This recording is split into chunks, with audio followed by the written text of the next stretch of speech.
देखिए प्रियंका, ये छापेमारी जो हुई है लगभग 9:30 बजे सुबह हुई है। सुबह 9:30 बजे जो ही हम इस इलाके से गुजर रहे थे तो अचानक हमने देखा कि बाईपास पे जो एसडीएम ऑफिस है वहीं पे तहसीलदार भी बैठता है, तहसीलदार शालटेंग और एसडीएम यहाँ पे बैठते हैं। उनके ऑफिस में बड़ी भागम दौड़ देखने को मिली। कुछ लोग भाग रहे थे, कुछ सर छुपा रहे थे, कुछ इधर उधर।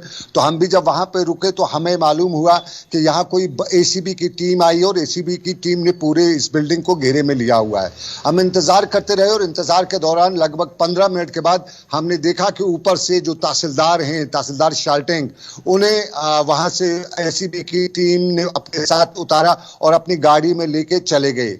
एक गाड़ी में तो उन्हें लेके चले गए, लेकिन बाकी जो गाड़ियां थी, 2 गाड़ियां और थी एसीबी की टीम की, वो वहीं पे रुकी रही और यूं ही वह इस दफ्तर में खलबली मची। लगभग आधे घंटे के बाद दोबारा एसीबी के जो कुछ ऑफिसर थे वो वापस आए और फिर वहां पे अंदर 2 कमरों में जो है तहसीलदार का कमरा और उसके साथ वाला कमरा, उन दोनों कमरों के अंदर चले गए और वहां पे अभी 12:30 बजे का वक्त है, वहां पे मौजूद अंदर रहे और अंदर तलाशी जो है कमरों की जा रही थी, वहां कागजों को खंगाला जा रहा था। और इस सारे के बीच में एसीबी से हमने कोशिश की, जो बाहर उनके लोग थे, हमने उनसे जानने की कोशिश की कि क्या मामला है, क्यों तहसीलदार को साथ लिया, क्योंकि तहसीलदार को साथ लिया तो उसके बाद उन्हें वापस नहीं लाया गया या वो वापस नहीं आए। नायब तहसीलदार जो वहां के हैं वो भी नहीं है वहां पे, एसडीएम भी सुबह से ही दफ्तर नहीं आए हुए। तो कुल मिला के वहां पे जो हमने सिचुएशन देखी, उस सिचुएशन में हमें अंदाजा तो हो गया कि कुछ बड़ी कार्रवाई है, लेकिन हमने कुछ अधिकारियों से पूछा, ऑफ द रिकॉर्ड हमने बताया कि बड़ी मछली जो है वो जाल में फंसी है। अब ये बड़ी मछली कौन है अभी हमें मालूम नहीं हो सका है, लेकिन साफ जाहिर है एसडीएम का ऑफिस, ये जो तहसीलदार का ऑफिस जो शालटेंग का है, बहुत बदनाम था। काफी समय से बड़े लोगों की शिकायतें आती रहती थी और इससे पहले ये शालटेंग में हुआ करता था। इसको तहसीलदार शालटेंग ही कहते हैं और शालटेंग में इसका ऑफिस था। रिसेंटली लगभग 2-4 महीने पहले इसको वहां से शिफ्ट करके बाईपास पे जो हज कॉम्प्लेक्स है उसके साथ इसको वहां पे लगाया गया है, वहां पे ऑफिस खोला गया है। और ये कार्रवाई जो है 12:30 बजे तक, जो हमने आई विटनेस वहां पे रहे, हमने जो देखा 12:30 बजे तक जारी थी। और एसीबी की 2 टीमें हैं जो इस वक्त उस दफ्तर में मौजूद थी और वहां पे छापेमारी करी। छापेमारी क्या, अंदर जो है अंदर कागजात वगैरह जो है, हमें बताया गया कि वो कागज वगैरह जो डॉक्यूमेंट्स वगैरह हैं वो चेक करें। एक सोर्स ने हमें ये भी बताया, सोर्स हम नहीं कहेंगे बल्कि अधिकारी जो है, वो एक अधिकारी हैं हमें एसीबी के, उनसे हमें मालूम हुआ, चूंकि वो बाहर थे, ड्यूटी पे थे और वो अंदर किसी को परमिट नहीं कर रहे थे उन कमरों की तरफ, तो उन्होंने बताया कि एक बड़ी मछली है और लगभग एक अंदाजा है, कुछ लोग कहते हैं कि 2 लाख रुपए लेके कोई रेड हैंडेड पकड़ा गया है। अब ये मालूम नहीं है कि रियल में, ये कुछ वहां पे लोग कह रहे थे कि 2 लाख रुपए की रिश्वत लेते हुए रेड हैंडेड कोई पकड़ा गया है। अब ये कौन पकड़ा गया है ऐसा मालूम नहीं उसका, लेकिन जो हमने अपनी आंखों से देखा वो हमने देखा कि तहसीलदार शालटेंग को एसीबी की जो टीम थी वो लेके आई, लगभग 15 मिनट के बाद लेके आई और 15 मिनट के बाद उन्हें अपनी गाड़ी में बिठा के ले गई। और उससे बाद ये लगभग 10 बजे का वाक़ा है और 10 से 12:30 बजे तक वो वापस नहीं आए थे।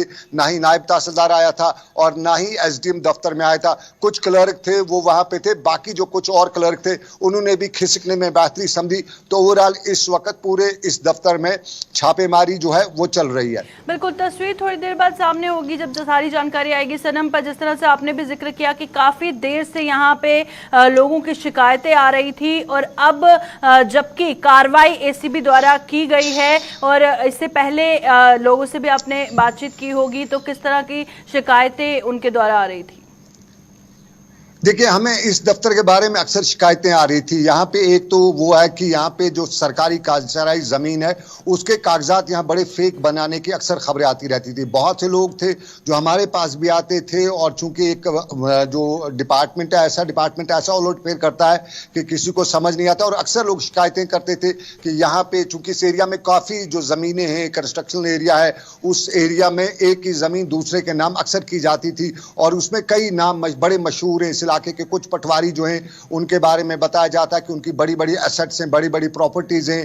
टेंगपोरा के इलाके में कुछ लोग हैं इस डिपार्टमेंट के जो रहने हैं, तो वो दूसरे इलाकों के, दूसरे बारामूला डिस्ट्रिक्ट के, दूसरे डिस्ट्रिक्ट के, लेकिन उन्होंने काफ़ी यहाँ पे प्रॉपर्टीज बना रखी है। उस पर भी कई बार लोगों ने हमें बताया था कि ये सारी प्रॉपर्टीज है, किसी की ज़मीन किसी के नाम करके है, उसको चीज़ को लेके गई है। और अक्सर यहाँ पे ये भी बताया जाता कि यहाँ पोस्टिंग के लिए बड़ा खर्चा करना पड़ता है, यानी इस एरिया में पोस्टिंग जिसकी भी होती थी, जिसके क्लर्क से लेके पटवारी से लेके नायब से लेके तहसीलदार तक उसको बड़ा खर्चा करना पड़ता था, क्योंकि यहाँ बड़ा सोर्स ऑफ इनकम था, तो बड़ा सुर्खियों में रहा करता है ये एरिया। और इस एरिया में आज लगभग ये पहली बार इस तरह की कार्रवाई हो रही है। और कुछ लोग जो बाहर थे उस दफ्तर के बाहर, जिनसे हमारी बात हुई, आज पहली बार बड़े खुश नजर आ रहे थे, और कुछ लोग हाथ उठा उठा के एसीबी को और एलजी साहब को दुआएं दे रहे थे कि आज पहली बार कोई कार्रवाई यहाँ पे हुई है। बिल्कुल, बहुत बहुत शुक्रिया सनम ज्वाइन करने के लिए। तो जिस तरह से सनम एजाज हमें रूबरू करवा रहे थे श्रीनगर से आ रही बड़ी खबर के साथ, और जैसे कि तहसीलदार कार्यालय में एसीबी ने छापेमारी की है, और अब लोगों को उम्मीद है कि जिस तरह की मुश्किलात वो वहां पर झेल रहे थे, जो वहां पर लगातार शिकायतें आ रही थी, अब थोड़ी देर बाद तस्वीर सामने आएगी। पर सोर्सेज के हवाले से जैसे सनम ने बताया कि बताया जा रहा है कि किसी कोई ऑफिशियल 2 लाख रुपए रिश्वत लेते हुए रंगे हाथों पकड़ा गया है।